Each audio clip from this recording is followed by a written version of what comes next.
PN Hariharan. என்னுடைய தங்கச்சி பேர் வந்து பிஎன் நிவேதா. நான் வந்து 4th ஸ்டாண்டர்ட் படிக்கிறேன் மெப்கோஸ்லாங் ஸ்கூலில். என்னுடைய சிலம்பம் கிளாஸ் பேர் வந்து முதலாயிட சிலம்பாட்டப்பள்ளி. நான் யூகேஜிலேருந்து 4th ஸ்டாண்டர்ட் வரைக்கும் சிலம்பம் கிளாஸில் படிச்சுக்கிட்டு இருக்கேன்.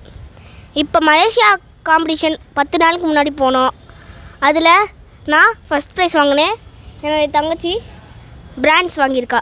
நாங்கள் கேப்டன் கோவிலுக்கு வந்து மேடமை சந்தித்தோம். மேடம் எங்களை நல்லா படின்னு சொன்னாங்க. சிலம்பத்தில் மட்டும் கான்சென்ட்ரேஷன் வைக்காமல் படிப்பிலும் கான்சென்ட்ரேஷன் வச்சுக்கணும், சிலம்பத்துலேயும் கான்சென்ட்ரேஷன் வச்சுக்கணும்னு சொன்னாங்க. நல்லா என்கரேஜ் பண்ணாங்க.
வணக்கம்.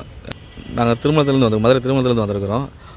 என்னோடய பசங்க வந்து சிலம்பம் காம்படிஷனில் மலேசியாவில் போய் கம்ப்ளீட் பண்ணி ஃபஸ்ட் ப்ரைஸும் 3rd ப்ரைஸ் எடுத்துட்டாங்க. அதோடு வந்து இங்கே வந்து கேப்டன் கோயிலுக்கு வந்து சாமி கும்பிட்டு மேடம்கிட்டையும் ஆசீர்வாதம் வாங்கியிருந்தோம்.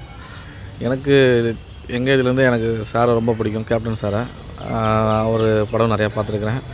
அவரே ரொம்ப பிடிக்கும். அவருடைய ஹெல்ப் டெண்டன்சி, அந்த கரேஜஸ், அதெல்லாம் ரொம்ப பிடிக்கும். ஸோ அதனால் ரொம்ப ஆர்வமாக இருந்தேன். எனக்கு இன்றைக்கி சான்ஸ் கிடச்சிது. என் பசங்க மூலமாக அவரை பார்க்குறதுக்கு, இந்த இடத்துக்கு விசிட் பண்ணுறதுக்கும் ரொம்ப பெருமையாக நினைக்கிறேன். நான் கண்டிப்பாக அவங்களும் ஆசீர்வாதம் பண்ணிட்டு இப்போ பெரிய ஆளாக வரணும்னு ஆசீர்வாதம் பண்ணி என்கரேஜ் பண்ணியிருக்காங்க. கேப்டன் சார் இருக்கும்போது அவருடைய வசனங்களும் சரி, அவருடைய ஸ்பீச்சும் சரி ரொம்ப இன்ட்ரெஸ்டிங்காக இருக்கும். அதே நேரத்தில் அவருடைய ஈர்ப்பு சக்தி அதிகமாக தான் இருந்துச்சு. அவருடைய ஹெல்ப்பிங்னாலே நிறையா அவரை ஈர்த்துட்டார். அது அவர் இல்லாதது நினச்சி பார்க்கும்போது ரொம்ப கஷ்டமாக தான் இருக்குது. இப்போ வந்து அவர் கோயிலில் வந்து பார்க்கும்போது அதை சொல்கிறதுக்கு வார்த்தையே இல்லை. அவ்வளவு உணர்வுபூர்வமாக இருக்குது. அவரை மீண்டும் எப்படி பார்க்கலான்னு தான் ஒரு ஆசையாக இருக்குது. ஆனால் முடியாதுன்னு நினைக்கும் போது தான் கொஞ்சம் கஷ்டமாக இருக்குது. காலம் தான் பதில் சொல்லணும். அவர் கேப்டன் சார் இருக்கும்போதும் எல்லா பேருக்கும் சாப்பாடு எல்லாம் கொடுத்துட்டு இருந்தார், பார்க்க வரவங்க எல்லாத்துக்குமேவும். அதே மாதிரி அவர் இல்லைனாலும் பரவாயில்ல, இப்போ அவரை தேடி வரவங்கள அவரை பார்க்க வரவங்களுக்கு இங்கே சாப்பாடு நடந்துகிட்டு தான் இருக்குது. டெய்லி 500-1000 பேருக்கு அவங்க மாட்டு போட்டு சாப்பாடு கொடுத்துட்டே தான் இருக்கிறாங்க. இப்போ நாங்களும் பார்க்க வந்தோம், ஆசீர்வாதம் வந்தோம், எங்களையும் நல்லா உபசரித்து சாப்பிட்டு போகணும், எங்களுக்கு சாப்பாடு உபசரி பண்ணிட்டு சாப்பிட வச்சுட்டு தான் இப்போ அனுப்பியிருக்காங்க. இங்கே வந்து இருக்கோம். சாப்பாடு விஷயத்தில் கேப்டன் சாரை மிஞ்சி வேறு யார் இருக்க முடியாது நான் கண்டிப்பாக சொல்லுவேன். கேப்டன் சார் கட்சி தொடங்குறதுலேருந்து எனக்கு நான் அவரை பார்க்கணும், அதில் ஈடுபடணும்னு எனக்கு ரொம்ப ஆர்வம் இருந்துச்சு. இன்றைக்கி என் பசங்க மூலமாக நான் இங்கே வர்றதுக்கு சான்ஸ் கிடச்சிது. ஆனால் அவர் இல்லைன்னும் போது தான் ரொம்ப கஷ்டமாக இருக்குது. அவர் மறைஞ்சிட்டாருன்னு சொல்லும்போது கண்டிப்பாக அதை தாங்கவே முடியல. அன்றைக்கி ஃபுல்லாகவே இல்லை, அது ஒரு நாள் இல்லை 2 நாளுமே அவருடைய தாக்கம் இருந்து தான் இருந்துச்சு. சாப்பிட்றது கூட கஷ்டமாக தான் இருந்துச்சு. அது வீட்டில் உள்ளவங்க எப்படி புரிஞ்சால் எவ்வளோ கஷ்டம் இருக்குமோ கண்டிப்பாக கேப்டன் சார் அந்தளவுக்கு தான் தாக்கத்தை ஏற்படுத்தினார். அதான் கொஞ்சம் கொஞ்சம் மீண்டு வந்து நல்லபடியாக இருக்கிறோம். அவர் இல்லைன்றது கஷ்டம்தான்.